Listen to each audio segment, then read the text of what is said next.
you are a danger to your children, you're a danger to the menace to our county, and have been since 2013.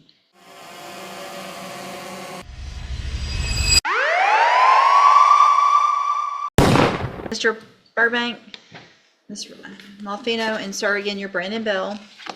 And so just to get us back where we need to be, everybody's reviewed pre-sentence report, made argument. I want to go back just one more time and see. I know, Mr. Burbank, you're asking that I continue Mr. Bell on probation. Ms. With treatment.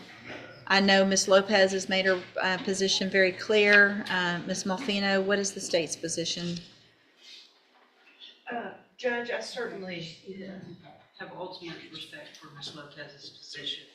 She knows the defendant and what she's been dealing with a lot better, probably has a slightly different perspective on the kid other than what I do, so I certainly defer to her opinion. I also at the same time agree that probably the safety special needs to address that synthetic marijuana issue may be relevant. Has he had that opportunity in the past with some other charges? Yes, very well so.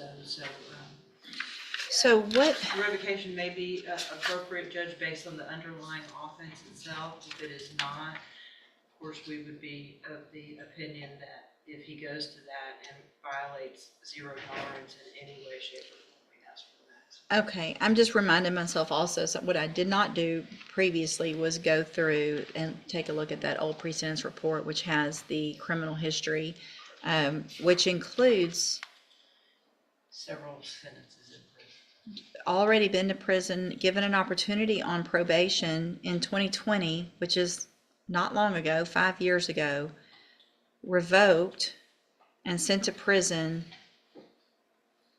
for 2 theft cases. One was a TDC case, given 3 years.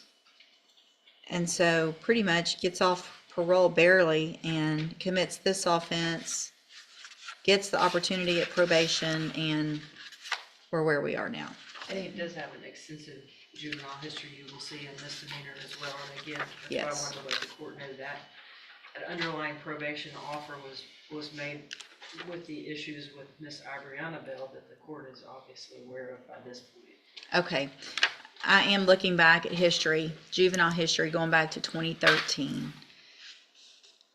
Assaults, violation of court orders that look like it should have ended up in Texas Youth Commission. For some reason, they kept putting you on probation all the way until 2018, when you apparently become an adult.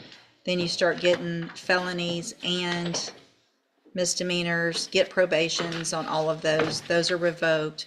You beat the mother of your child while she's pregnant.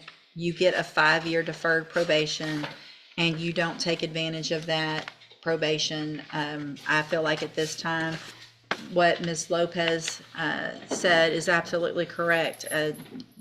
You are a danger to your children, you're a danger to the menace to our county, and have been since 2013. Just one thing. Do you know when his mental health was discovered? Or wasn't it? Probably when he started using synthetic marijuana. So at this time, I'm going to find that you entered your plea of true. So you were previously in court, entered pleas of true to counts 2, 3, 4, 6, 7, 9, and 10.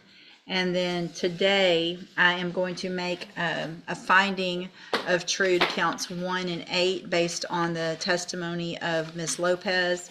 I'm going to find sufficient evidence to find you guilty, and at this time, find you guilty of aggravated assault with a deadly weapon. I'm going to sentence you to a term of 12 years in the institutional division of the Texas Department of Corrections. There will be an affirmative finding of a deadly weapon. You will receive credit on that sentence for any time that you've been in custody that the law gives you the right to receive. And I'm going to hand you, and y'all need to sign this trial court certification that shows this was not an agreement. There are some rights to appeal. You can talk to Mr. Burbank about that. I'm also going to hand you a written admonishment regarding your ineligibility to possess a firearm or ammunition. Because of the judgment entered against you, you're ineligible under Texas law to possess a firearm or ammunition. Possession of a firearm or ammunition could lead to charges against you. Firearm is a legal term, and you should read the written admonishment I provide you. Hang on. You should read the written admonishment I provide you to see what devices qualify as a firearm. If you have questions about the laws that make you ineligible to possess a firearm or ammunition, or about how long that lasts, you can talk with Mr. Burbank. You need to sign that, and then I'll get you a copy of it, and then you can go back with the bailiff. You think that's fair? I do think that's fair, and hang on to, Yeah, huh? Mr. Bell, I can go up to 20 years today. Yes,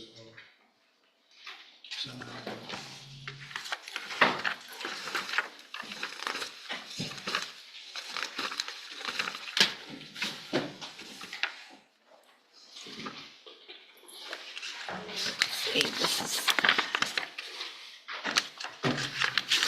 so I can appeal it.